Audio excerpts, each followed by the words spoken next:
وعلى رسوله الكريم اما بعد فاعوذ باللہ من الشیطان الرجیم بسم اللہ الرحمن الرحیم یا من یشفع عند حضرت طه اشفع لنا یا اوجہ الشفعاء نظرت الى بلاد اللہ جمعا کخردلۃ علی حکم اتصال۔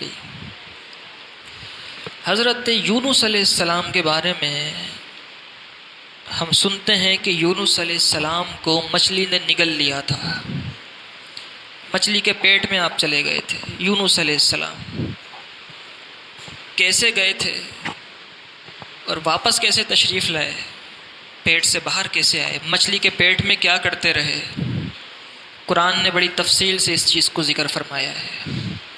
قرآن نے ان تمام باتوں کو ذکر کیا ہے، مچھلی کے پیٹ میں گئے کیسے تھے، کیا وجوہات تھیں، کیوں چلے گئے تھے۔ ہوا یہ تھا کہ حضرت یونس علیہ السلام نے اپنی قوم کو سمجھایا، کہا ایمان لے آؤ، اسلام لے آؤ، ایمان قبول کر لو، اللہ کو ایک مان لو۔ قوم نے ماننے سے انکار کر دیا اور آپ پر پتھر برسائے، آپ کی گستاخی کی۔ تو حضرت یونس علیہ السلام کے متعلق آتا ہے کہ یونس علیہ السلام جلال والے تھے، بہت جلد جلال میں آ جایا کرتے تھے آپ یونس علیہ السلام۔ اور حضرت یونس علیہ السلام کے اس قصے سے پہلے آپ کو ایک بات بتاتا چلوں کہ بعض راویوں نے لکھا کہ حضرت یونس علیہ السلام کا وصال بچپن میں ہو چکا تھا، آپ کا بچپن میں ہی انتقال ہو گیا تھا۔ پھر یہ سارے معاملات کیسے ہوئے؟ ہوا یہ تھا کہ حضرت یونس علیہ السلام کی والدہ کی کوئی اولاد نہیں ہوتی تھی اور حضرت یونس علیہ السلام ہی پیدا ہوئے تھے، اکلوتے تھے، نہ کوئی بھائی تھا نہ بہن تھی، اور آپ کا بھی بچپن میں ہی انتقال ہو گیا تھا۔ تو حضرت یونس علیہ السلام کو لے کر آپ کی والدہ حضرت الیاس علیہ السلام کے پاس گئیں اور عرض کی کہ اے اللہ کے نبی، میرے بیٹے کا انتقال ہو چکا ہے، اس کے علاوہ کوئی اولاد نہیں ہے، اور یہ بھی بڑی مدتوں کے بعد ہوئی ہے، دعا کریں اللہ اس میں پھر سے روح ڈال دے، اللہ پھر سے اسے زندہ کر دے۔ حضرت الیاس علیہ السلام نے دعا فرمائی، اللہ تعالیٰ نے یونس علیہ السلام کو پھر سے زندگی عطا فرما دی، پھر زندگی عطا، اور پھر زندگی بھی کیسی عطا فرمائی؟ اللہ کے نبی تو پھر ابتدا سے ہی ہوتے ہیں، عالم ارواح سے ہوتے ہیں، اللہ نے آپ کو اپنا نبی بنایا اور 40 سال کی عمر میں آپ نے اعلان نبوت فرمایا۔ یہ الگ واقعہ ہے۔ حضرت یونس علیہ السلام نے اپنی قوم سے کہا ایمان لے، اور ایمان لانے سے انکار کر دیا قوم نے۔ آپ نے فرمایا اب تم پر اللہ کا عذاب نازل ہوگا، دیکھتے جاؤ، اب تم پر اللہ کا عذاب نازل ہوگا، اور آپ اپنی بستی سے نکل گئے، کیونکہ جب تک بستی میں نبی موجود ہوتے ہیں اللہ اس بستی پر عذاب نازل نہیں فرماتا۔ یہ نبی کے بستی میں موجود ہونے کی برکتیں ہوتی ہیں۔ یہ جو آج جو چہرے مسخ نہیں ہوتے نا، جتنے بھی بڑے بڑے گناہ کر لیں، پہلے تو یہ تھا کہ کسی نے گناہ کیا، رشوت لی تو اس کے ماتھے پر لکھا ہوا آ جایا کرتا تھا یہ رشوت خور ہے، جھوٹ بولا تو اس کے ماتھے پر لکھا آ جایا کرتا تھا یہ جھوٹا ہے، اس کے گھر کے دروازے پر اس کا گناہ لکھا ہوا آ جایا کرتا تھا، بدکاری کی تو لکھا ہوا آ جایا کرتا تھا یہ ایسا ہے۔ آج تو نہیں ہوتا نا کچھ۔ یہ امت محمدیہ اعجاز ہے، یہ رحمت ہے نبی پاک صلی اللہ علیہ وسلم کی۔ کیوں ہے؟ کیونکہ حضور نبی پاک صلی اللہ علیہ وسلم موجود ہیں۔ یہ برکتوں کا ہونا حضور کی موجودگی کی دلیل ہے۔ اور حضور غوث پاک رضی اللہ تعالیٰ نے تفسیر لکھی، تفسیر جیلانی کے نام سے، 6 سے 7 جلدوں پر آپ نے تفسیر لکھی عربی میں۔ سورہ فاتحہ کی تفسیر میں آپ نے ایک جملہ لکھا ہے، اس کا مفہوم اور مطلب یہ ہے، آپ نے یہ فرمایا ہے کہ اگر ان کی رحمت نہ ہو درمیان میں، ابھی آگ لگ جائے دو جہان میں۔ اگر ان کی رحمت ایک لمحے کے لیے، جس طرح کے ہمارے اعمال ہیں، کرتوت ہیں ہمارے، اگر ایک لمحے کے لیے حضور کی رحمت کو الگ کر دیا جائے تو کوئی نہیں بچ سکتا۔ اللہ کے جلال اور اس کے غضب سے کوئی نہیں بچ پائے گا۔ پھر یہ سب ان کی رحمتوں کا۔ حضرت یونس علیہ السلام نے فرمایا عذاب آئے گا، اپنی بستی سے آپ نکل کر چلے گئے، پھر ایک پہاڑ کی چوٹی پر جا کے اپنے گھر والوں کو لے کر جو ایمان لائے تھے ان کے ساتھ وہاں پہنچ گئے، اور پھر آپ دیکھنے لگے کہ اب عذاب آئے گا۔ آہستہ آہستہ عذاب کے آثار نمودار ہونا شروع ہوئے، بادل آنا شروع ہوئے بڑے بڑے عذاب کے۔ قوم والے گھبرا گئے، پہلے تو مذاق اڑا رہے تھے کہ کیسے عذاب آئے گا، تم کون ہو، نہیں مانتے ہم۔ اب جب آثار آنے لگے تو بھاگ کر، اچھا اس زمانے میں ایک ہی وقت میں کئی نبی بھی تھے، تو وہ نکل کے حضرت یونس علیہ السلام کے علاوہ جو دیگر انبیاء تھے ان کے پاس گئے، بنی اسرائیل کے انبیاء کے پاس، کہنے لگے کچھ کیجئے عذاب آ رہا ہے۔ تو ان انبیاء نے کہا کہ ایک کام کرو، جس نبی نے دعا کی ہے اسی سے جا کے معافی مانگو۔ جس نے دعا کی ہے نا کہ عذاب آئے، اسی سے جا کے معافی مانگو، کسی اور کے پاس مت جاؤ، وہی ٹال سکتے ہیں اس کو۔ انہوں نے ڈھونڈا حضرت یونس علیہ السلام کو، پوری بستی میں یونس علیہ السلام نہیں ملے، لوگ پھیل گئے آگے پیچھے، یونس علیہ السلام نہیں ملتے تھے، آپ پہاڑ کی چوٹی پر موجود تھے، نہیں ملے یونس علیہ السلام۔ پھر سے لوگ گھبرا کے واپس آئے، اب عذاب اور قریب، اب یقین ہو چکا تھا کہ بس عذاب نازل ہونے والا ہے۔ حضرت یونس علیہ السلام موجود نہیں تھے، اور یونس علیہ السلام کا بستی میں موجود نہ ہونا بھی اور تشویش پیدا کر رہا تھا قوم کے اندر کہ اب تو نبی بھی نہیں ہے، اب تو کوئی روک ہی نہیں سکتا عذاب آنے سے۔ پھر یہ سارے کے سارے مل کے دیگر انبیاء کے پاس گئے، کہتے ہیں کہ یونس علیہ السلام نہیں مل رہے، کیا کریں؟ انبیاء نے کہا ایک کام کرو، اجتماعی طور پر توبہ کرو، سب کے سب توبہ کرو۔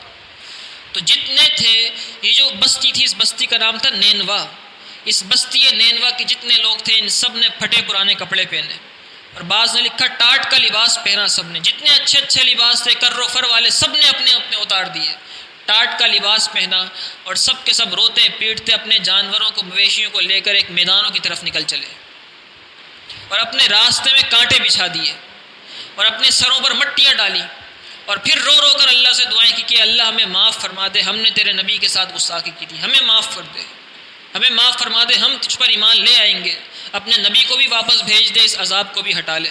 اللہ تعالیٰ نے ان کی دعا قبول فرمائی اور عذاب کو ہٹا لیا گیا۔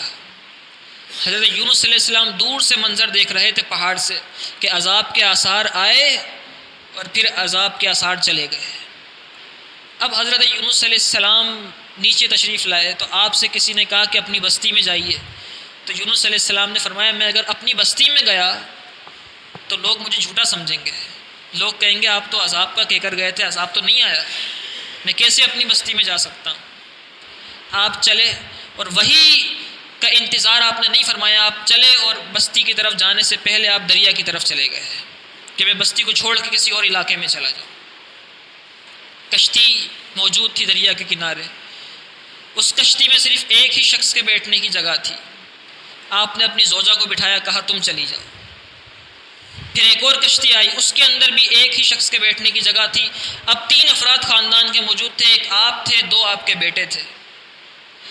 ایک بھیڑیا آیا آپ کے بیٹے کو کھا کر چلا گیا، اور دوسرا بیٹے کا پاؤں پھسلا دریا کے اندر بہہ گیا۔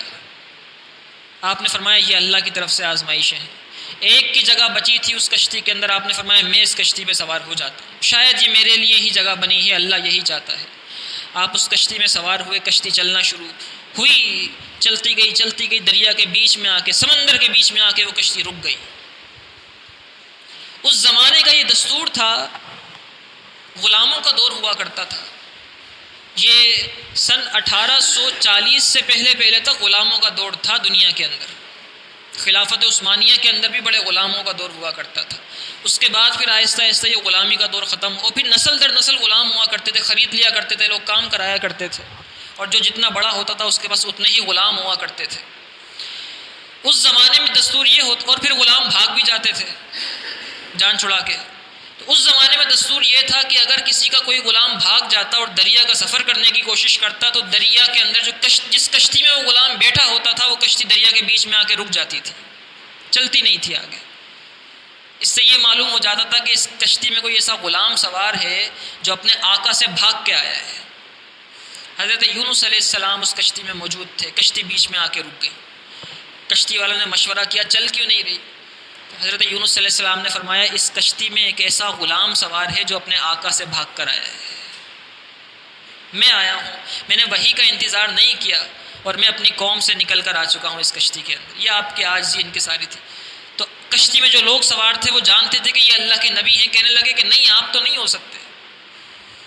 اچھا پھر کشتی چلنے کی ایک ہی صورت ہوتی تھی کہ وہ جو غلام جو بھاگ کر آیا ہے اپنے آقا سے، اس غلام کو دریا میں ڈال دیا جائے، کیونکہ کشتی تو ہلتی نہیں تھی، واپس تو ساحل پہ جا نہیں سکتی کہ کشتی کو لے جاؤ ساحل پر، نہ آگے جانے کی نہ پیچھے جانے کی، بیچ میں کشتی رک جایا کرتی تھی، اب سب کے سب ہلاک ہو جائیں گے۔ تو ایک ہی صورت نکلتی تھی کہ اس کشتی میں جو غلام سوار ہے بھاگ کے جو آیا ہے آقا سے، اس کو دریا میں ڈال دو، کشتی آگے نکلنا شروع ہو جائے گی۔ حضرت یونس علیہ السلام نے فرمایا ایک ہی حل ہے، مجھے دریا میں ڈال دو، میں بھاگ کر آیا۔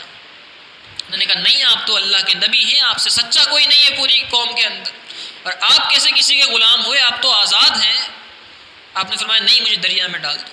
لوگوں کا دل مطمئن نہیں ہوا، لوگوں نے کہا ایک کام کرتے ہیں قرآن دازی کر لیتے ہیں تاکہ آپ کا نام نہ آئے، کسی اور کا نام آ جائے، جس کا آئے گا وہ ڈل جائے گا اندر۔ قرآن دازی کی گئی، بعض نے کہا 100 پرچیاں بنائی گئیں، بعض نے کہا 40 پرچیاں بنائی گئیں، بعض نے کہا جتنے افراد تھے ان کے اعتبار سے پرچیاں بنی، اور قرآن دازی اس حساب سے ہوئی کہ جس کا نام نکلے گا اسے دریا میں ڈال دیا جائے گا۔ قرآن دازی ہوئی، یونس علیہ السلام کا نام نکل آیا، یونس علیہ السلام کا نام نکل آیا۔ آپ نے فرمایا میں نے کہا تھا نا میں بھاگ کر آیا، مجھے دریا میں ڈال دو۔ لوگوں نے کہا نہیں ایسا نہیں ہے، آپ نہیں ہو سکتے۔ پھر قرآن دازی کرتے ہیں۔ اب کی بار قرآن دازی یوں کی گئی کہ ساری کی ساری پرچیاں کھولی گئی تھی سوائے ایک پرچی کے، اور جو پرچی نہیں کھولی جائے گی اس کو دریا میں ڈال دیا جائے گا۔ الٹا کیا گیا قرآن دازی کی ترتیب، اور ساری پرچیاں کھولی گئیں، کسی میں یونس علیہ السلام کا نام نہیں کھلتا تھا۔ آخری ایک پرچی رہ گئی، اسے کھولا، یونس علیہ السلام کا نام نکل آیا۔ آپ نے فرمایا میں نے کہا تھا نا مجھے دریا میں ڈال دو۔ آپ کو دریا میں ڈالا گیا۔ آپ کو دریا میں ڈالا، اللہ تعالیٰ نے جبریل امین کو حکم دیا، اے جبریل میرا یونس دریا میں آ رہا ہے، فلاں فلاں مچھلی کو حکم دو اسے اپنے پیٹ میں محفوظ کر لے۔ آپ کو دریا میں ڈالا گیا، فوراً وہ مچھلی اس طرف آئی، اس نے منہ کھولا، یونس علیہ السلام مچھلی کے پیٹ میں چلے گئے۔ اللہ نے اپنے نبی کی حفاظت کی۔ حضرت یونس علیہ السلام دعا کیا کرتے تھے کہ اے اللہ میں اس جگہ پر مسجد بنانا چاہتا ہوں، اس جگہ سجدہ کرنا چاہتا ہوں جہاں دنیا میں کوئی تجھے سجدہ نہ کر سکے۔ اللہ تعالیٰ نے یونس علیہ السلام کی دعا قبول فرمائی، مچھلی کے پیٹ میں جا کے آپ نے مسجد بنا دی، اور مچھلی کے پیٹ میں آپ نمازیں ادا کیا، کوئی نماز نہیں چھوٹتی تھی مچھلی کے پیٹ کے اندر بھی آپ کی۔ بعض نے کہا 40 دن تک آپ اس مچھلی کے پیٹ میں رہے، بعض نے کہا 7 دن تک رہے۔ حضرت جعفر رضی اللہ تعالیٰ عنہ فرماتے ہیں کہ آپ 3 دن مچھلی کے، مختلف روایات ہیں، بہرحال 40 کی روایت زیادہ مشہور ہے کہ 40 دن تک آپ مچھلی کے پیٹ میں رہے، عبادات کرتے رہے، اور ایک تسبیح آپ پڑھتے تھے مچھلی کے پیٹ میں۔ وہ تسبیح کیا تھی؟ قرآن نے اس تسبیح کو ذکر کیا ہے، وہ تسبیح تھی لا الہ الا انت سبحانک انی کنت من الظالمین۔ تسبیح آپ پڑھتے تھے، اور اللہ نے فرمایا کہ اس تسبیح کی برکت سے ہم نے انہیں نکال دیا۔ اور پھر جب یہ تسبیح مکمل ہوئی، آپ پڑھتے رہے، وقت مقرر ہوا، مکمل ہوا وہ وقت، پھر اللہ تعالیٰ نے حکم دیا اس مچھلی کو کہ ساحل پر آؤ اور میرے یونس کو اپنے پیٹ سے نکال دو۔ پانی میں انسان جاتا ہے نا تو اس کی کھال نرم ہو جاتی ہے، اور مچھلی کے پیٹ میں جہاں اندھیرا ہو، جہاں پانی ہی ہو، جو جس کی غذا ہی پانی ہو، اور سمندر کا کھارا پانی، آپ کا محفوظ رہنا بھی اللہ تعالیٰ کا بہت بڑا معجزہ تھا۔ اور پھر جب آپ کو مچھلی نے اپنے پیٹ سے نکالا، اللہ تعالیٰ نے جبریل امین کو حکم دیا، اے جبریل میرا یونس باہر آ رہا ہے، اسے جا کے لے لو۔ مچھلی نے ساحل پہ آ کے یونس علیہ السلام کو باہر نکالا، حضرت جبریل امین نے آ کے ان کو گود میں لے لیا۔ اور سیرت لکھنے والوں نے، یہاں پہ تفسیر لکھنے والوں نے لکھا کہ جب آپ کو گود میں لیا جبریل امین نے، تو آپ کی کھال مبارک اتنی نرم ہو چکی تھی کہ جہاں ہاتھ لگتا تھا وہ جگہ نرم ہو جاتی تھی، وہ جگہ نرم ہو جاتی تھی، اس قدر آپ کی کھال ہو چکی۔ اللہ تعالیٰ نے آپ کی برکت سے جس مقام پر آپ کو جبریل امین نے رکھا، وہاں اللہ تعالیٰ نے کدو کی بیل اگا دی،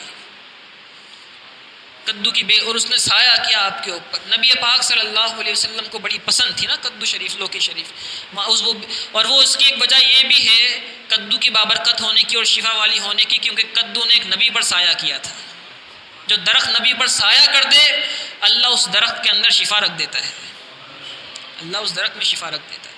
کدو کی بیل نے آپ پر سایہ کیا، اور اللہ تعالیٰ نے ایک بکری کی ڈیوٹی لگا دی کہ تم جاؤ گی اور یونس علیہ السلام کے منہ میں اپنا تھن ڈالو گی جب تک آپ طاقتور پھر سے نہ ہو جائیں اور آپ کے جسم پر بال جمنا شروع نہ ہو جائیں۔ بال آپ کے جھڑ چکے تھے، جب تک بال جمنا شروع نہ ہو جائیں، بکری کی ذمہ داری تھی کہ صبح شام آتی تھی، آپ کے منہ کے قریب اپنا تھن کرتی تھی، اور پھر آپ کو دودھ پلاتی تھی اور پھر چلی جایا کرتی تھی، دن بھر خود چرتی تھی، دودھ پلانے کے وقت آ جایا کرتی تھی۔ اللہ تعالیٰ نے اس طریقے سے یونس علیہ السلام کی حفاظت فرمائی اور باہر تشریف لائے، اور پھر آپ نے پھر اپنی قوم کو تبلیغ فرمائی، پھر لوگ ایمان لے کر آئے۔ جب آپ اپنی قوم میں گئے، لوگوں کو یقین نہیں آتا تھا کہ وہ یونس علیہ السلام۔ اس واقعے سے سبق کیا ملتا ہے؟ مفسرین نے یہاں لکھا ہے کہ اس واقعے سے سبق یہ ملتا ہے ہمیں کہ انسان کو کبھی بھی اللہ کی رحمت سے نا امید نہیں ہونا چاہیے۔ وہ رب حضرت یونس علیہ السلام کو دریا میں، سمندر میں ڈالا گیا تھا نا، زندہ رہنے کی کوئی صورت باقی نہیں تھی، کوئی سوچ بھی نہیں سکتا تھا کہ آپ زندہ رہیں گے، اور کوئی بھی انسان ڈل جائے کتنا بھی طاقتور کیوں نہ ہو، نہیں سوچ میں آ سکتا، وہم و گمان میں بھی نہیں آ سکتا کہ سمندر کے بیچ میں کسی کو ڈال دیا جائے اور پھر وہ بچ جائے زندہ، لیکن اللہ تعالیٰ اپنے پیاروں کو زندہ بچا لیتا ہے۔ تو انسان کو کبھی بھی اللہ کی رحمت سے نا امید نہیں ہونا چاہیے۔ دوسری بات یہ ہے کتنی بھی مشکل آئے اس کی یاد سے غافل نہیں ہونا چاہیے۔ کتنی بھی مشکل آ جائے، کیا اس سے بڑی بھی کوئی مشکل تھی؟ کہ یہ اس سے بڑی بھی کوئی مشکل تھی کہ حضرت یونس علیہ السلام مچھلی کے پیٹ میں اس مقام پر تھے جہاں کوئی مونس اور غمخوار ہی نہیں تھا، کوئی بات کرنے والا نہیں تھا، اندھیری جگہ تھی، پانی ہی پانی تھا، کھانے کے لیے کچھ موجود نہیں تھا، اور وہاں لیکن حضرت یونس علیہ السلام نے اللہ کی مسجد بنا دی تھی، اور جنت میں وہ مچھلی بھی جائے گی۔ جن جانوروں کو جنت میں ڈالا جائے گا ان جانوروں میں حضرت صالح علیہ السلام کی اونٹنی ہے، حضرت یونس علیہ السلام کی یہ مچھلی ہے، اور اصحاب کہف کا کتا ہے۔ اصحاب کا جو کتا ولیوں کے ساتھ مل جائے اللہ تعالیٰ اس کتے کو بھی جنت میں ڈال دیتا ہے۔ تو جو لوگ ولیوں کے ساتھ مل جاتے ہیں، ان کے دامن سے وابستہ ہو جاتے ہیں، ولی ان کا ہاتھ پکڑ کے اپنے ساتھ جنتوں میں لے جائیں گے۔ اللہ تعالیٰ ہمیں قرآن مجید فرقان حمید سمجھنے کی توفیق عطا فرمائے۔ انشاءاللہ کل سورہ یوسف کا درس ہوگا، آپ بڑے تس کو احتشام کے ساتھ سماعت کیجئے گا۔ احسن القصص ہے، قرآن کا سب سے اچھا قصہ ہے، اور قرآن کا ایسا قصہ ہے جس میں دنیا کے ہر طبقے سے تعلق رکھنے والے لوگوں کے لیے حکمت اور ان کے لیے چیزیں موجود ہیں۔ انشاءاللہ کل حضرت یوسف علیہ السلام کا واقعہ بیان کریں گے، خود بھی تشریف لائیں اور اپنے احباب کو بھی ساتھ لے کر آئیے گا۔ جی ان کو انسانوں کی صورت میں تبدیل کر دیا جائے گا، انہیں انسان بنا دیا جائے گا، اور پھر انہیں جنت میں ڈالا جائے گا۔ جنت کے اندر موسم جو ہے، موسم ایسا ہوگا جیسے صبح صادق کا وقت ہوتا ہے، اور ایسا ہی رہے گا۔ نبی پاک صلی اللہ علیہ وسلم کی بارگاہ میں ایک بوڑھی عورت آئی، خاتون آئی، آ کے عرض کرتی یا رسول اللہ میں جنت میں جاؤں گی۔ حضور نے فرمایا نہیں، تم جنت میں نہیں جاؤ گے۔ عرض کی یا رسول اللہ کیوں؟ رونے لگی۔ حضور نے فرمایا جنت میں کوئی بوڑھا جائے گا ہی نہیں، سب کو اللہ 40 سال کا جوان کر کے پھر جنت میں بھیجے گا، سب جوان ہوں گے، سب نوجوان ہوں گے جنت کے اندر۔ اللہ تعالیٰ کا یہ انعام ہوگا، بوڑھے بھی جو ہوں گے اللہ انہیں پھر سے جوانی عطا فرما دے گا، اور پھر وہ نوجوان خوبصورت ہو کر جنت میں جائیں گے، اور ان کے چہرے چاند کی طرح چمکتے ہوں گے، اور پھر جنت کی نعمتیں سب ایک طرف، جنت کی جتنی نعمت، انشاءاللہ جنت کا تذکرہ کریں گے بعد میں تفصیل سے۔ ایک چھوٹی سی بات ہے، جنت کی نعمتیں سب ایک طرف ہوں گی، اللہ تعالیٰ ایک نعمت ان کو ایسی دے گا جو ان کے کسی نیک عمل کے بدلے میں نہیں ہوگی۔ وہ نعمت یہ ہوگی کہ اللہ اپنا دیدار کرائے گا، اور پھر جب اللہ کے بندے اللہ کا دیدار کریں گے جنت میں جا کر، ایسے مدہوش ہو جائیں گے کہ پھر کسی اور نعمت کی ان کو طلب ہی نہیں ہوگی۔ وہ پھر سے کہیں گے یا اللہ پھر اپنا دیدار کرا دے، پھر دیدار ہوگا، پھر مدہوش ہو جائیں گے حسن کے حسن و جمال کے اندر، پھر کوئی طلب نہیں ہوگی کسی چیز کی، پھر کہیں گے یا اللہ پھر دیدار کرا، پھر دیدار کریں گے، دیدار ہوتا رہے گا رب کا، جنت کے اندر نعمتیں ملتی رہیں گی۔ باقی نعمتیں تو ہوں گی، حوریں بھی ہوں گی، علماء بھی ہوں گے، نہریں بھی ہوں گی، شربت بھی ہوگا، شراب طہور بھی ہوگی، شہد کی اور دودھ کی، سب کچھ ہوگا، چلتا رہے گا وہاں پہ۔ اور پھر اللہ نے بڑا پیارا قرآن پاک میں جو بیان کیا ہے نا، اہل جنت جس طرح بیٹھے ہوں گے ٹیک لگا کے، علی سرر متقابلین، ایک دوسرے کی طرف منہ ہوگا، باتیں کر رہے ہوں گے، اس پر جام کا دور چلے گا، ایک دوسرے کو جام پلا رہے ہوں گے، انشاءاللہ ساری باتیں جنت کی کریں گے۔ اللہ تعالی ہمیں قرآن مجید فرقان حمید سمجھنے کی توفیق عطا فرمائے۔ وآخر الدعوانا الحمدللہ رب العالمین۔